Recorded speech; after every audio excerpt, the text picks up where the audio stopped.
A agradecer a Andrés Malamud que nos atienda. Andrés, Gustavo Sacañino te saluda, gracias por atendernos. ¿Cómo te va?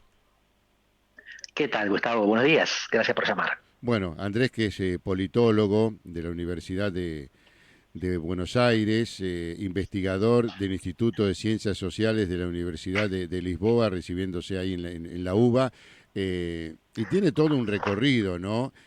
Andrés, ¿cómo podemos explicar lo que pasó en la provincia de Buenos Aires? ¿De qué manera repercute a nivel nacional? Y si el gobierno va a actuar en base al cimbronazo que fue esta derrota dura, entendemos, ¿no? Lo que pasó en Buenos Aires es lo mismo que pasó en todas las provincias que votaron hasta ahora. Ganó el oficialismo provincial. La única excepción es la capital federal, donde Jorge Macri presentó una lista que fue derrotada por Adorni, la de Ujú, Milei. sí, El impacto es diferente porque el gobierno cometió la imprudencia de nacionalizar una elección provincial. Es sí. decir, hubo hasta ahora cerca de 10 elecciones provinciales que fueron estrictamente locales. El Ujú, gobierno se le ocurre nacionalizar aquella donde le va peor, aquella donde lo votaron menos en 2023. Así que tenemos por un lado lo mismo de siempre, victorias oficialistas en una provincia. Y por el otro la novedad, el gobierno que decide poner la cabeza en el cadalso cuando nada lo obligaba a eso. ujú. Sí, y a partir de ahora, uno lo escuchaba a Milei, donde reconocía la dura derrota, donde tiene que hacer cambios en la política, pero mantiene el rumbo de la economía con un discurso muy enérgico al respecto. Creo que cambió el tono, y creo que el tema de la economía también fue lo que le jugó en contra, ¿o no? Definitivamente sí. La economía fue fundamental porque los errores políticos son evidentes. Sí. Pero si la economía anduviera a 100 por hora, los aliados políticos no se estarían bajando ni siquiera cuando los maltratan. Ujú, Si se bajan es porque los maltratan y además no les generan expectativas. ¿De qué sirve estar con un perdedor que te trata mal? ujú, Un ganador que te trata mal es otra cosa y de hecho todos se dejan maltratar mientras en el ley le iba bien. Pero ujú, el plan económico tiene rendimientos decrecientes. Hacer lo mismo da cada vez menos resultado. Y el que lo admite es el gobierno, que ya pasó por tres fases, tres sí. etapas de plan económico. Y es obvio que hay una próxima etapa, porque la actual no funciona más. Ujú, La pregunta es si la cuarta etapa se la implementa antes o después de las elecciones. El gobierno, el presidente, está decidido a hacerlo después.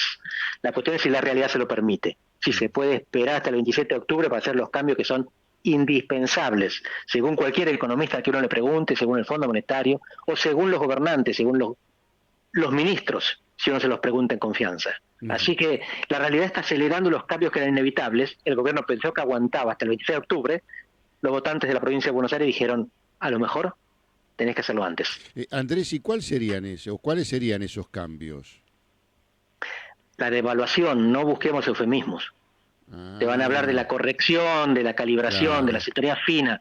De lo que se trata es de que el dólar está barato. Con Ujú, este dólar no conviene exportar, conviene importar. Y una economía como la Argentina necesita exportar más. ujú, Importar también, pero exportar más. Así que la cuestión es cómo hacer para devaluar sin que se te rompa el equilibrio fiscal, sin que se te rompa el equilibrio inflacionario. sí, Esa es la gran cuestión. No hay que decirlo en chino, no hay que buscar grandes malabarismos retóricos. ¿Cómo van a hacer para administrar la devaluación sin que les explote el programa? y eso tiene que ver con la microeconomía que el gobierno no hace tanto referencia, lo deja a un lado para hablar de la macro. ¿Y eso cómo repercutiría en el bolsillo de la gente, Andrés? La fórmula del gobierno hasta ahora es malaria en el bolsillo, Ujú, expectativa en el futuro. La ujú, gente soportaba sufrir ahora porque pensaba que después era mejor. sí, Lo que está demostrando la elección es que la gente ya no cree que el futuro vaya a ser mejor. claro.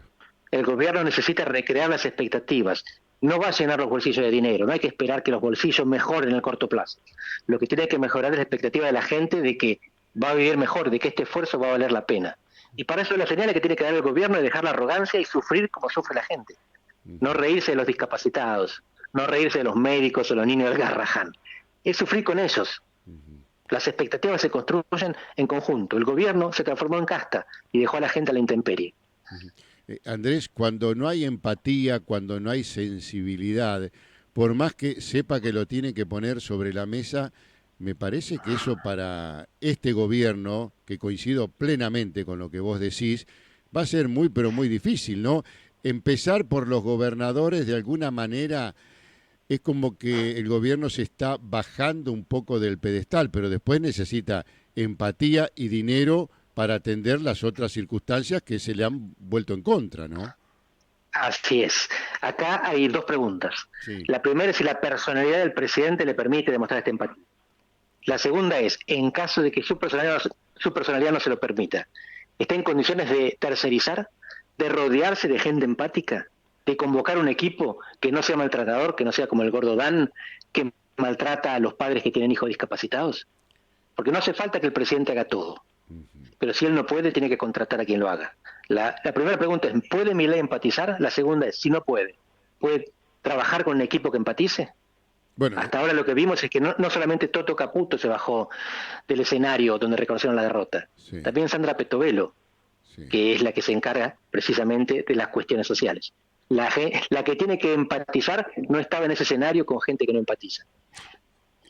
Andrés, cuando se blinda o se protege a personas que están sospechadas de corrupción, principalmente como la hermana del presidente, a la que él denomina el jefe en masculino, la verdad abre a la puerta de un análisis de la cuestión psíquica del presidente también. En muchos lugares han dicho que el presidente Javier Milei tiene algunos desajustes en lo que tiene que ver con las reacciones, no solamente discursivas, sino de trato también hacia los semejantes.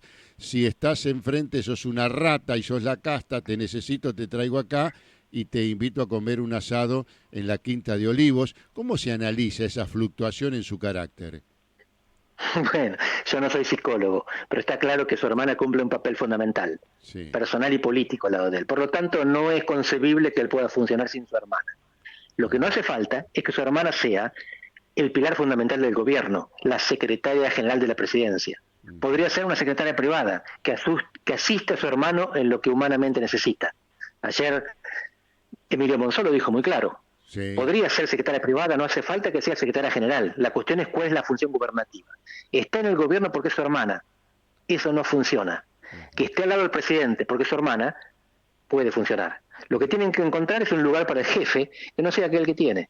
Porque los que gobiernan tienen que saber gobernar. Y los que están a cargo en este momento no demostraron saber hacerlo.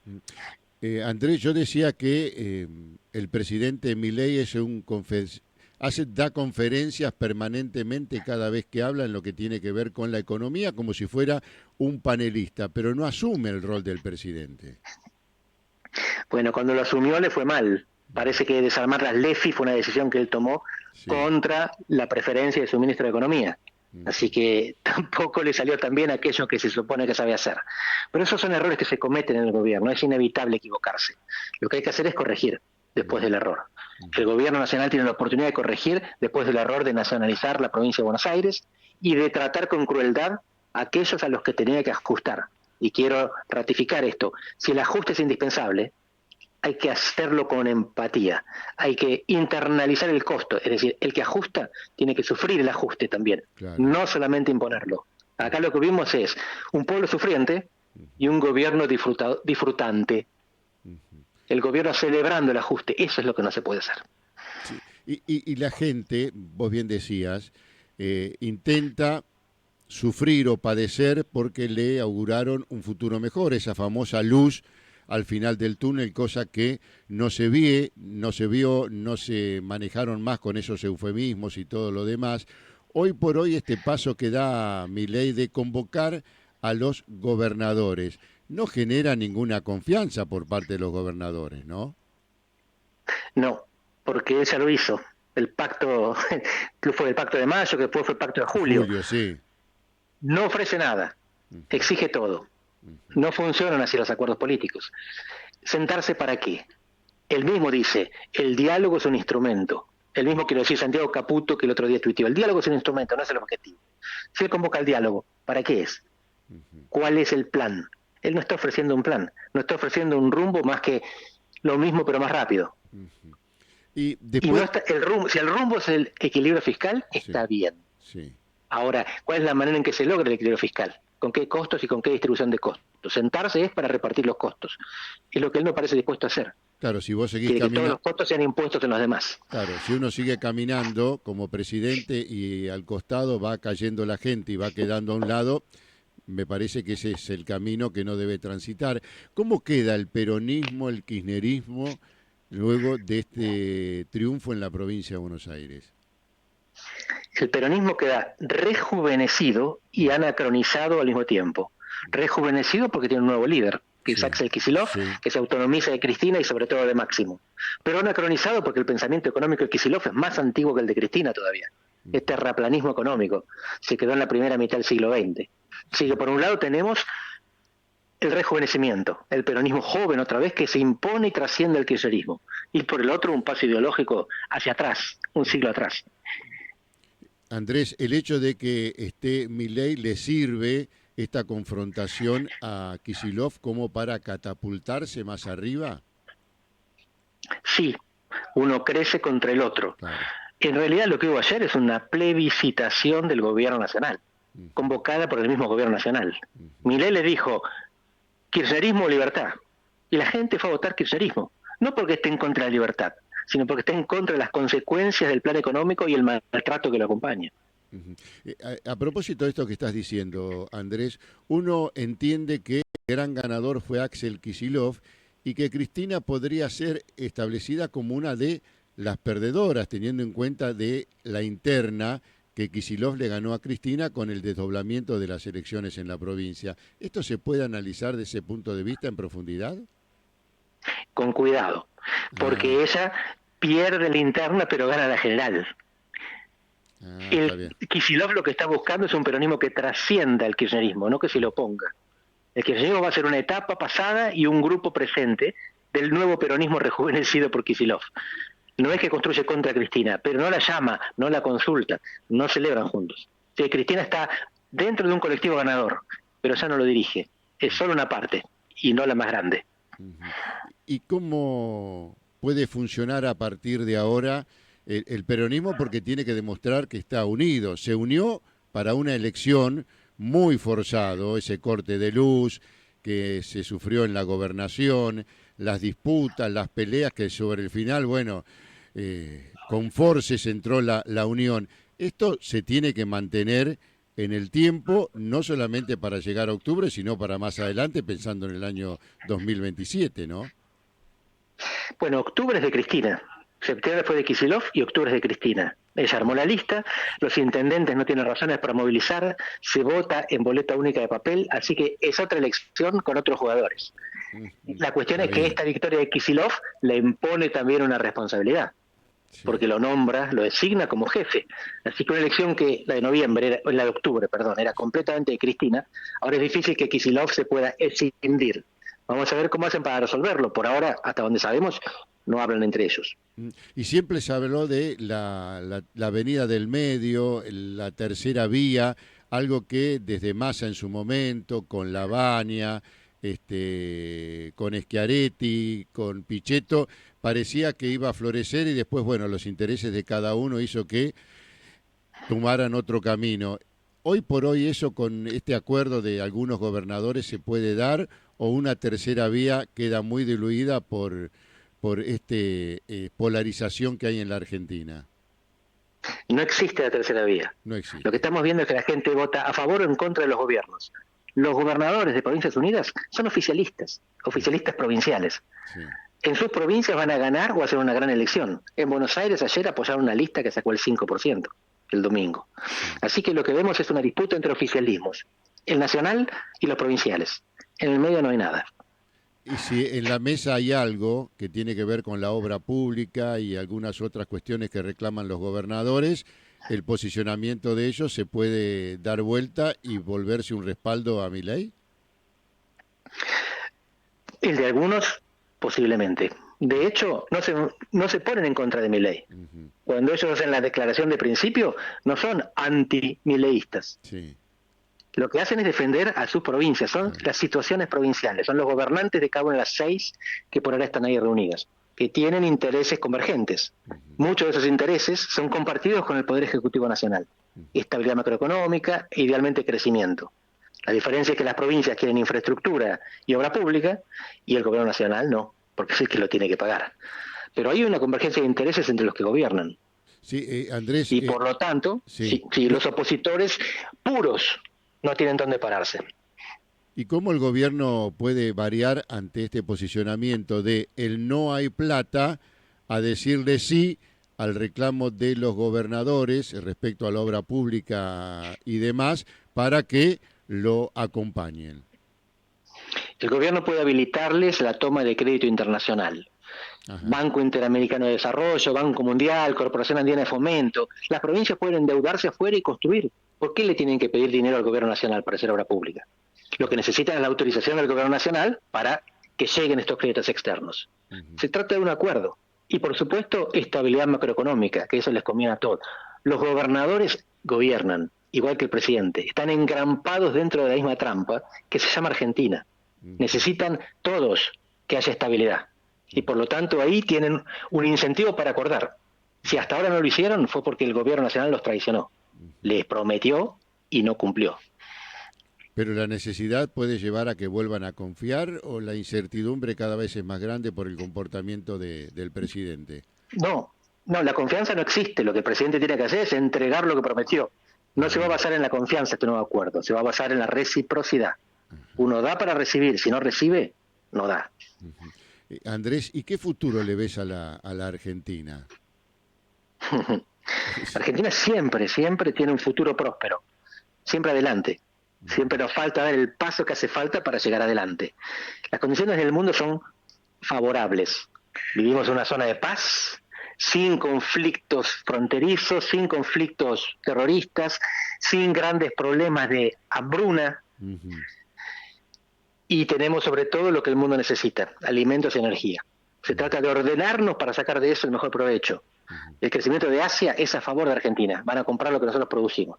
Tenemos que ordenarnos, como Chile, como Uruguay. No hay una fórmula mágica.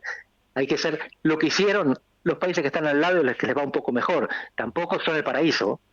No, seguro. Pero Argentina podría estar mejor con el mínimo esfuerzo de organizarse. El mundo hoy nos da una oportunidad. Hay que aprovecharla. La idiosincrasia, perdone, Andrés, de los argentinos, ¿le juega en contra a la Argentina?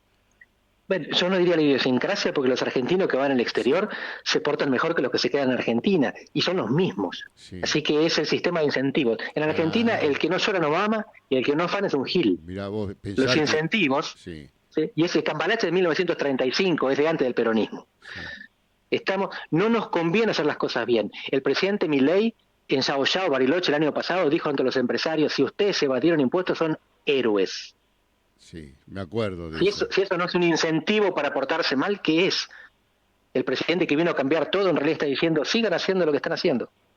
Pero en la Argentina naturalizamos todo, aunque estemos en contra, aunque nos mientan, aunque nos traten de rata, de castas y todo lo demás y de corruptos, es como que lo naturalizamos y todo sigue, ¿no? Y tenemos razón, porque es lo que conviene hacer, pero cuando vamos a otro país pagamos los impuestos, porque si no nos meten presos. Así que el problema no es la idiosincrasia, son los incentivos. En Argentina hay incentivo para no pagar impuestos. Si te vas a España, hay incentivo para pagar, porque la alternativa es la cárcel. Sí, vos sabés que la cárcel o la multa. En un caso de un pariente que vivía en España, qué sé yo, fue un argentino allá y dice: pero vos decís que estás bien, pero allá tenés que pagar los impuestos. Y él le dijo: pero sí es lo que corresponde. Se asombraba porque fue allá y tenía que pagar impuestos. Y el que estaba allá le dijo: pero es lo que corresponde, ¿cómo no vas a pagar los impuestos?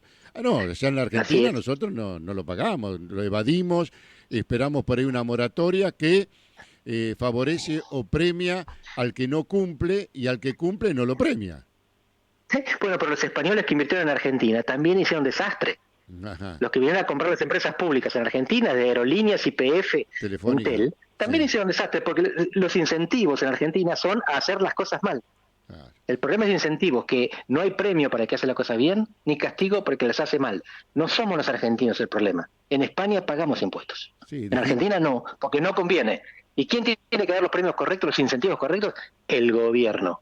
¿Y qué hace el gobierno? Felicita a los evasores. Sí. Andrés, sos muy, pero muy claro. Tenés una terminología, la verdad, que da gusto para seguir charlando, porque lo que es complicado lo decís en poco tiempo y con mucha claridad. Y creo que esto te lo han Me dicho alegro. varias veces, porque te convocan, no das vuelta, no decís mucho Gregre para decir Gregorio, como decía un amigo mío. Y la verdad, yo Sí, te quiero agradecer, no queremos abusar de tu tiempo, pero seguramente te estaremos convocando más adelante. Gracias en serio, muchas gracias a vos, Andrés, Gustavo. por Un cómo placer. transmitís todo. La verdad, es un gusto. Te lo tengo que decir porque es un gusto escucharte. Un abrazo grandote, Te Andrés, y agradezco gracias por tu muchísimo. tiempo. Abrazo enorme. Gracias, Chao. gracias.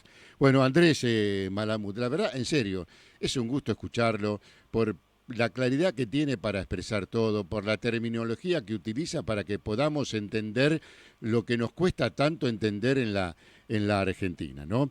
Politólogo, se recibió en la Universidad de Buenos Aires y da clases ahí también, es investigador del Instituto de Ciencias Sociales de la Universidad de Lisboa, y fue un gusto conversar con Andrés Malamud en la mañana de AM 1520.